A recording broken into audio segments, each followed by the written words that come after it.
आइए अब बात करते हैं वृषभ लगन के बारे में या वृषभ राशि के जातकों के बारे में। राहु यहाँ पर आपके 10th हाउस में विराजमान होंगे, जो कि आपके कर्म का भाव है।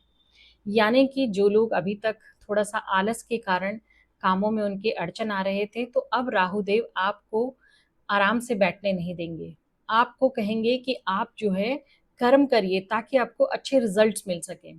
जो लोग कर्म अच्छे कर रहे थे, यानी जॉब में बहुत अपने एफर्ट्स डाल रहे थे लेकिन उनके प्रमोशंस नहीं हो रहे थे, तो इस समय राहु आपको जो है प्रमोशंस भी देने को यहाँ पर कह रहे हैं कि आप मेहनत कीजिए और मैं आपको प्रमोशन भी दिलाऊंगा। अगर आपको अपनी जॉब के द्वारा कहीं बाहर विदेश जाने का अवसर प्राप्त हो, तो आप इस अवसर को चूकिएगा मत। इसे लेने से आपके जीवन में बहुत सारी नई चीज़ों के और द्वार जो हैं वो खुलेंगे। आपके पिता के जीवन में भी इस समय बहुत सारी अगर कोई परेशानियां चल रही थी तो वो भी दूर होंगी।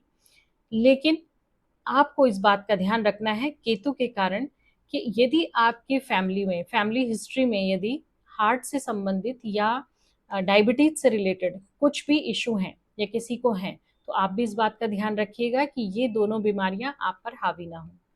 साथ ही आपको अपनी मदर के स्वास्थ्य का भी ध्यान रखना है। किसी भी तरह की यदि उन्हें कोई परेशानी होती है तो आपको तुरंत डॉक्टर की सलाह लेनी चाहिए। यदि आप ऐसा करते हैं तो आपके लिए बहुत ही अच्छा रहेगा।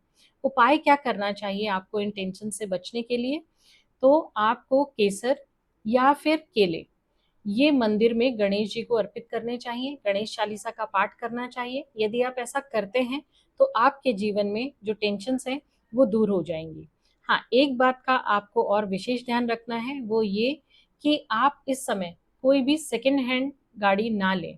यदि आप ऐसा करते हैं तो उस गाड़ी पर आपका खर्चा ज़्यादा होता रहेगा।